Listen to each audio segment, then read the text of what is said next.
યમનાષ્ટકનું પ્રાગટ્ય છે. અને શ્રી મહાપ્રભુજીએ શ્રી યમનાષ્ટકમાં શ્રી યમુનાજીના દિવ્ય સ્વરૂપનું દર્શન કરાવ્યું છે. ભક્તિ માટે સ્વરૂપ જ્ઞાન બહુ જરૂરી છે. આપણે ત્યાં ત્રણ જ્ઞાન કહીએ ને, સ્વરૂપ, સ્વજ્ઞાન, સ્વરૂપ જ્ઞાન અને સેવા જ્ઞાન. અથવા આપણે ત્રણેય પ્રકારથી કહીએ, સ્વરૂપ ભાવના, ભાવ ભાવના અને લીલા ભાવના. આ ત્રણેય ભાવના મહત્વની છે. શ્રી યમુનાજીના દિવ્ય સ્વરૂપનો પરિચય આપણને કરાવે. મહાપ્રભુજીથી પૂર્વ શંકરાચાર્ય આદિ પણ યમનાષ્ટક રચ્યું છે. પણ એ બધા યમનાષ્ટકોમાં, એ બધા યમુનાજીના સ્વરૂપોમાં યમુનાજીના આધ્યાત્મિક સ્વરૂપના જ વર્ણન હતા. યમનાષ્ટકની વિશિષ્ટતા એ છે કે અહીંયા યમુનાજીના આધિદૈવિક સ્વરૂપનું વર્ણન છે.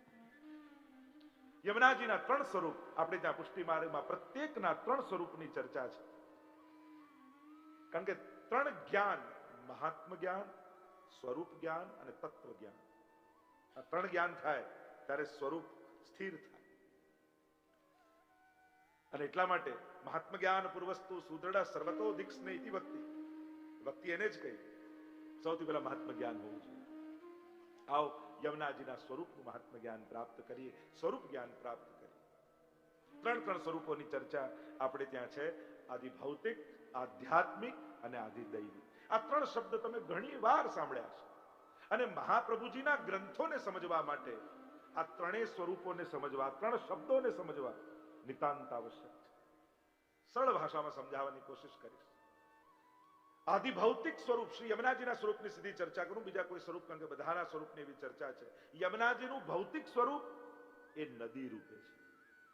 યમુનાજીનો જે જલ પ્રવાહ દેખાય છે એ યમુનાજીનું ભૌતિક સ્વરૂપ કહેવાય.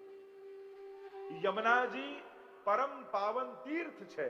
એમાં સ્નાન કરવા માત્રથી જીવના સમસ્ત પાપો જાય છે. એ તીર્થ સ્વરૂપ, અને તીર્થ બુદ્ધિ રાખીને યમુનાજીના શરણે જવું, એ તીર્થ સ્વરૂપ એ યમુનાજીનું આધ્યાત્મિક સ્વરૂપ કહેવાય.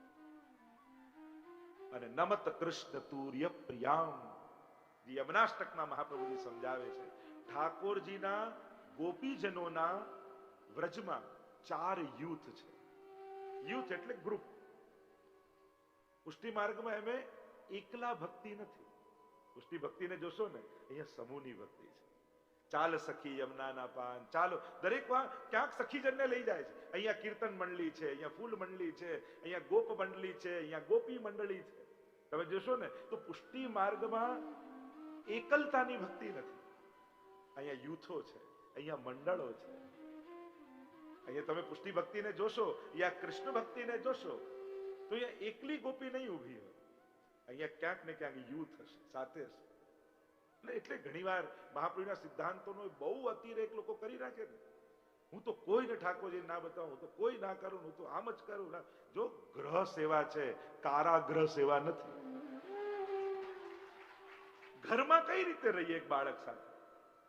એક માં સજાવી કરીને બાળકને તૈયાર કરે તો મહેમાનને જોઈ, બાળકને જોઈને મહેમાન રાજી થાય, એના માટે કે એનું પ્રદર્શન કહેવાય. બહુ નાની ને પાતળી રેખા છે. ગ્રહ સેવા છે, કારાગ્રહ સેવા નથી. ઘરને ઘર રહેવા દેજો, ઠાકોરજીની જેલ ના બનાવી દેજો. લોકો એટલો બધો અતિરેક દરેક વસ્તુનો લઈ જાય ને, દરેક વસ્તુનો અતિરેક વિવેક વગર. કારણ કે દરેક વસ્તુનો ઓપોઝિટ તમે જો, ગૃહે સ્થિત્વા સુધર્મ તો બરાબર છે. દિવસનું ઓપોઝિટ રાત થાય, સુખનું ઓપોઝિટ દુઃખ થાય. એમ ઘરનું ઓપોઝિટ શું થાય? હવેલી. શું થાય? વન. મહાપ્રભુ, આપણે લોકોએ હવેલીને ઘરનું ઓપોઝિટ બનાવી દીધું. ના, ઘરની સિવાય હું હવેલીમાં ના જાઉં. હવે ઘરનું ઓપોઝિટ હવેલી ના થાય, વન થાય, જંગલ થાય. મહાપ્રભુ એમ કે છે, સંન્યાસ લઈને નહીં, ઘરમાં ગૃહે ગૃહસ્થાશ્રમમાં રહી અને પછી સેવા કરે. પણ એટલો બધો અતિરેક કરી દઈએ કે પછી ક્લેશ સિવાય કઈ ના. અને વૈષ્ણવને તો હું અનુરોધ કરીશ, કોઈ પ્રપંચોની જંજાલમાં પડતા નહીં. આપણા બાપ દાદા કેવા આનંદ કરી ગયા, કારણ કે આ કોઈ માથાકૂટમાં નહીં પડતા. એટલે અરે આપણે તો જો વિદ્વાનો, શાસ્ત્રો સર્વતોમુખ હોય. તમે જેવા અર્થ કાઢવા જાઓ એ બધા અર્થો નીકળે, પણ એમાં વિદ્વાનો કરે ને અર્થો એ બરાબર છે. તમે પડ્યા ને તો જે આત્મા હતું એ જ હશે. અને એટલા માટે ઘરમાં આનંદ કરો, હવેલીમાં આનંદ કરો, મંડળોમાં આનંદ કરો, કીર્તનોમાં આનંદ કરો. વૈષ્ણવ સાથે મળી વૈષ્ણવી સૃષ્ટિ સમાજ સંગ મિલ જીવન કો ફલ પાઈએ. શ્રી વલ્લભ પ્રભુ કરુણા સાગર જગત ઉજાગર ગાઈ. તો શુદ્ધ આનંદની ભક્તિ કરો. એવી કૃપા મહાપ્રભુજીએ કરી છે કે આપણને હરિગુરુ વૈષ્ણવનો સંગ મળ્યો છે. આવો જીવન, આવો વૈષ્ણવ દેહ ફરી ક્યારે મળે કોણ જાણે.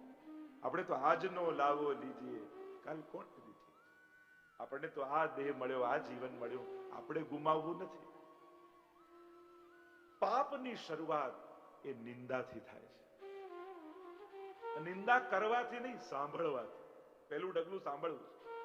આણે આમ કર્યું અને પાછા એમ કે કોઈને કહેતા નહીં, એટલે તો પતિ. જ્યાં સુધી બીજાને કહી ન દઈએ. એક વસ્તુ યાદ રાખો, દરેક ખાસ મિત્રનો એક બીજો ખાસ મિત્ર હોય છે જ. આ તમારો કેટલોય અંગત મિત્ર હોય ને તો બીજો અંગત મિત્ર હોય જ. અને એ જે શરૂ થાય, દોષ દર્શનથી મુક્ત થઈ જાઓ, સહજ થઈ જાઓ, સ્વાભાવિક થઈ જાઓ, નહીં તો આનંદ જતો રહેશે. અહીંયા આપણે તો યમનાષ્ટકની ચર્ચા કરીએ છીએ. શ્રી યમુનાજીનું આદિ ભૌતિક, આધ્યાત્મિક અને આદિ દૈવિક. એટલે ઠાકોરજીના યુથ 4 છે વ્રજમાં, અને યમુનાજી ચોથા યુથના અધિપતિ છે, ચતુર્થ પ્રિયા છે. પહેલું યુથ નિત્ય સિદ્ધા ગોપીજનો, સ્વામીજી રાધાજી એના અધિપતિ છે. ઋષિ રૂપા ગોપીજનો, શ્રુતિ રૂપા ગોપીજનો અને કુમારિકા ગોપીજનો, નિર્ગુણ ગોપીજનો. 4 પ્રકારના ગોપીજનો છે. તો સ્વામીજી, ચંદ્રાવલીજી, લલિતાજી અને ચોથા યુથના અધિપતિ શ્રી યમુનાજી છે. એટલે કે યમુનાજી જે નદી રૂપે દેખાય છે એ ભૌતિક સ્વરૂપ, જે તીર્થ રૂપે છે આધ્યાત્મિક સ્વરૂપ. પણ એ જ યમુનાજી સારસ્વત કલ્પમાં કૃષ્ણ ચરિત્ર સમયે સખી બનીને પણ પ્રગટ થયા. જમનાવતા ગામમાં ભાનુગોપને ત્યાં સખી રૂપે પણ છે. અને એટલા માટે શ્રી યમુનાજીના આ સખી સ્વરૂપ એ યમુનાજીનું આધિ દૈવિક સ્વરૂપ છે. સીધી સાદી ભાષામાં સમજાવું, આંખથી ખાલી દેખાય એ આધિ ભૌતિક સ્વરૂપ, બુદ્ધિથી જેનું મહાત્મ્ય સમજાય એ આધ્યાત્મિક સ્વરૂપ, અને હૃદયથી જેનો રસાનુભવ થાય એ આધિ દૈવિક સ્વરૂપ છે. તો આધિ ભૌતિક, આધ્યાત્મિક અને આધિ દૈવિક. અને એટલા માટે આ સખી રૂપ શ્રી યમુનાજીનો જે છે એ આધિ દૈવિક, અને એનો પરિચય શ્રી મહાપ્રભુજી આપણને કરાવે છે. એ આ યમુનાષ્ટકની વિશેષતા છે. નમામિ યમુનામહં સકલ સિદ્ધિ હેતુ મુદા. સકલ સિદ્ધિના હેતુરૂપ શ્રી યમુનાજી ને હું મુદા આનંદપૂર્વક નમામિ, નમન કરું છું. આ પહેલી લાઈનનો સાદો અર્થ. ટીકાઓ તો આચાર્યોની ઘણી બધી છે, અને જો ટીકાઓના આધારે જઈશું તો ઘણો સમય જોઈએ. આપણે તો બધાનો સાર લેવા, આપણને સમજાય એવી વાત કરવાની, આપણા હૃદયમાં ભાવ પ્રગટે એવી ચર્ચા કરવા. કારણ કે જેને ગાડી ચલાવતા ના આવડતી હોય, તમે રોયલ્સ રોય ચલાવવા આપી દો ને તો આનંદની જગ્યાએ એનું ટેન્શન થઈ જાય કે આ ચલાવવું કઈ.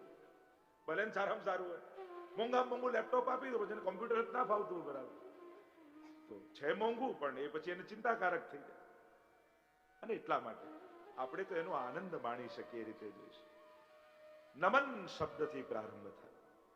મહાપ્રભુજી આજ્ઞા કરે છે, જીવ નમનથી અધિક બીજું શું કરવા સમર્થ છે? કઈ લઈને આવતો નથી, કઈ લઈ જવાની તાકાત એનામાં નથી. પ્રભુને શું આપી શકો?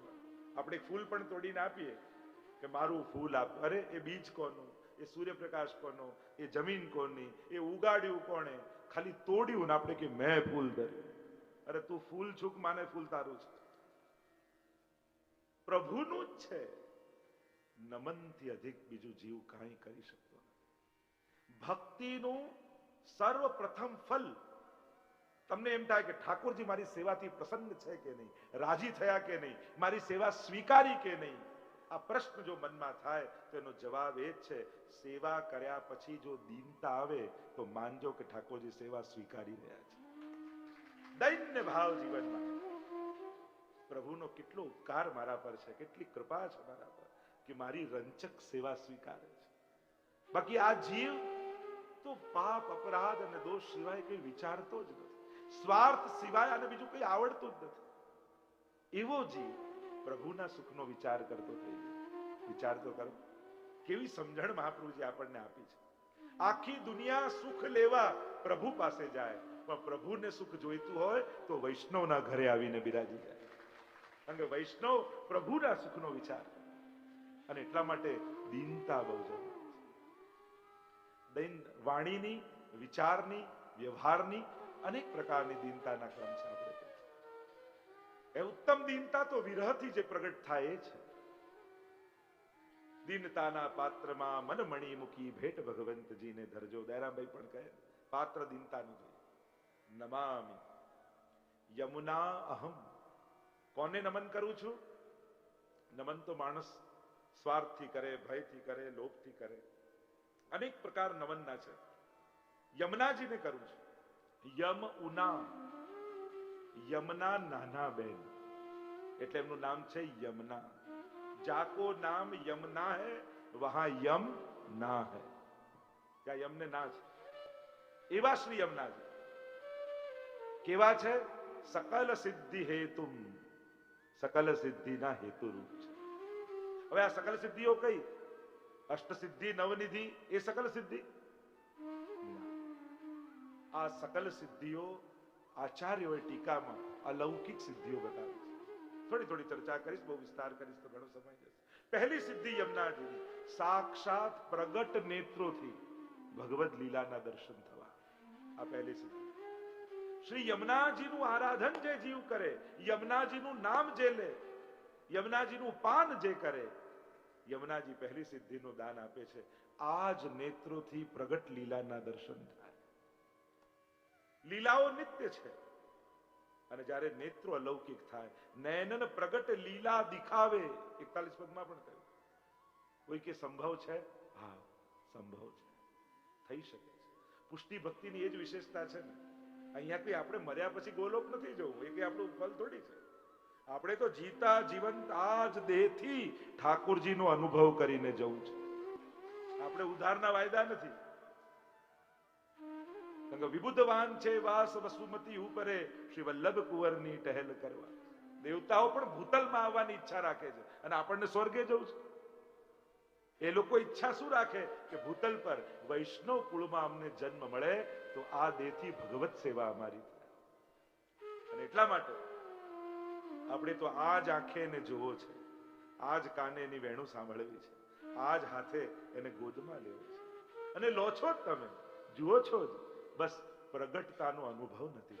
પણ હું તો માનું છું અહીંયા જેટલા બેઠા છે એને ક્યારેક ને ક્યારેક થોડી ક્ષણ માટે પણ ઠાકોરજીનો સ્વાનુભાવ જરૂર થયો છે. ક્યાંક કોઈને હસતા અનુભવ થયા છે, ક્યાંક કોઈને રડતા કે ઉદાસ દેખાશે ઠાકોરજી. ક્યારેક કંઈક પ્રભુ નારાજ થયા હોય, ક્યારેક કંઈક માંગી રહ્યા હોય. ગિરિરાજજીનો, મહાપ્રભુજીનો, યમુનાજીનો, ઠાકોરજીનો, અહીંયા બેસેલા દરેક વૈષ્ણવને નાનો મોટો કંઈક અનુભવ તો જરૂર હશે. આપણે કોઈ કપોલ કલ્પનાની વાત નથી કરતા, આપણા બધાનો તો અનુભવ છે. આપણે તો રોજબરોજની સેવામાં કેટલા કેટલા પ્રકારથી એ પ્રભુના સ્વાનુભાવનો, એ પ્રભુના સાક્ષાત અનુભવ આપણે કરીએ છીએ. તો એ સ્વાનુભાવનો અનુભવ છે જ બધા. તો આ જ નેત્રોથી પ્રગટ લીલાના દર્શન થવા. અને ઘણા વૈષ્ણવ પર કૃપા થાય અને બધું જ સંભવ છે, બધું જ થઈ શકે છે. અવિશ્વાસો ન કર્તવ્યમ સર્વથા બાધકસ્તુ સહ. તમને એમ થાય અમે તો દોષોથી ભરેલા અને અમે અપરાધથી ભરે. ઘણા તો એટલા કોન્ફિડન્ટ હોય કે મારા પર તો કૃપા થાય જ નહીં. તો આવો ખોટો આત્મવિશ્વાસ રાખવાની જરૂર નથી. હું તો હંમેશા કહું, મનોરથ કરો ને તો આપણા સામર્થ્ય પ્રમાણે નહીં, ઠાકોરજીના સામર્થ્યનો વિચાર કરીને કરો. કે જેના માટે મેં મનોરથ વિચાર્યો છે એ પ્રભુ મારો સર્વસમર્થ છે, અને એને કોઈકને લાભ આપવો હોય તો દિવસો ફેરવતા ક્યાં વાર લાગે? એને વરસાદ પડતા વાર લાગી? એમને અહીંયા કરવું જ તું ઠાકોરજીને, તો પ્રભુ સંજોગ કરી દીધા. સીઝન ન હોય તોય થઈ જાય. તો પ્રભુને સામર્થ્ય આપવું હોય તો ક્ષણની પણ વાર નથી. અને એટલા માટે મનમાં મનોરથ કરવામાં પોતાની સામે ન જોતા ઠાકોરજી સામે જોઈને મનોરથ કરજો. તો પ્રભુને તમારો મનોરથ ગમી જશે તો તમને સામર્થ્ય આપતા એને ક્ષણની પણ વાર નહીં લાગે.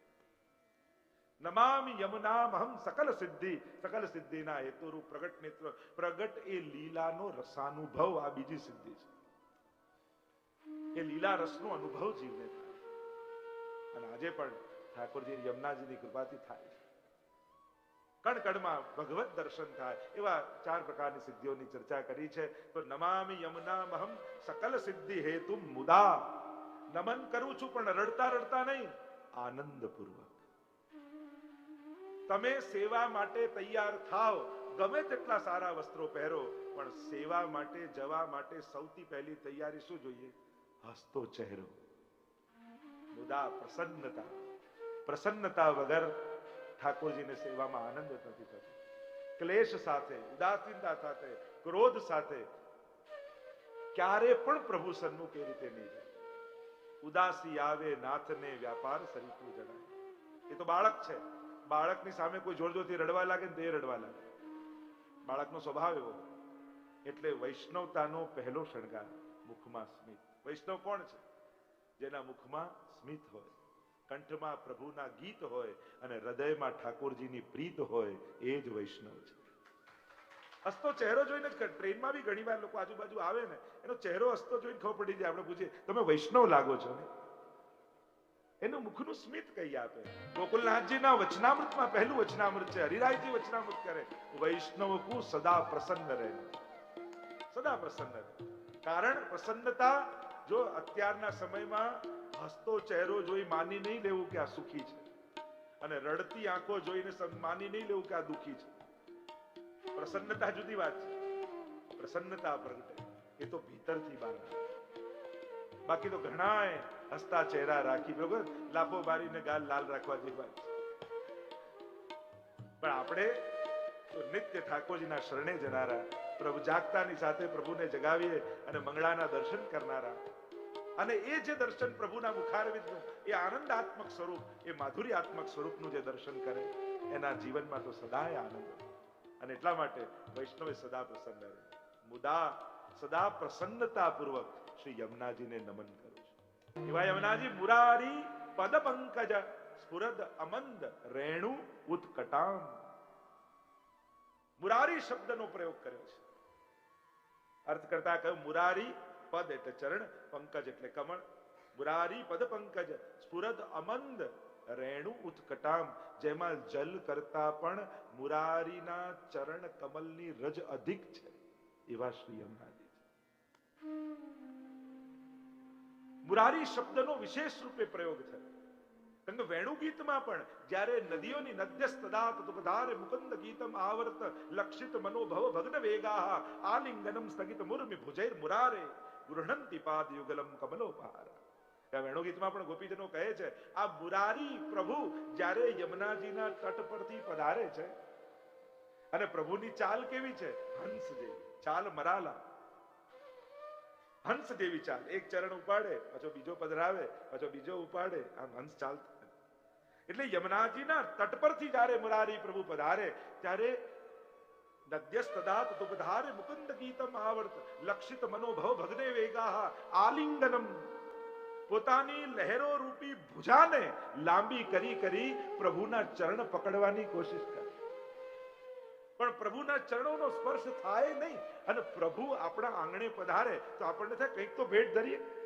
યમુનાજીના તટ ઉપર આવ્યા એટલે યમુનાજીને થયું કે શું ભેટ ધરું? તો કે કમલો ઉપહારા. એટલે ઠાકોરજી ચરણ ઊંચું કર્યું હોય ત્યારે પોતાની અંદર ભ્રમર પ્રગટાવી અને યમુનાજી કમળ ઉછાળે, અને પ્રભુનો ચરણ જ્યાં પધરાવા જાય ત્યાં નીચે કમળ આવી જાય.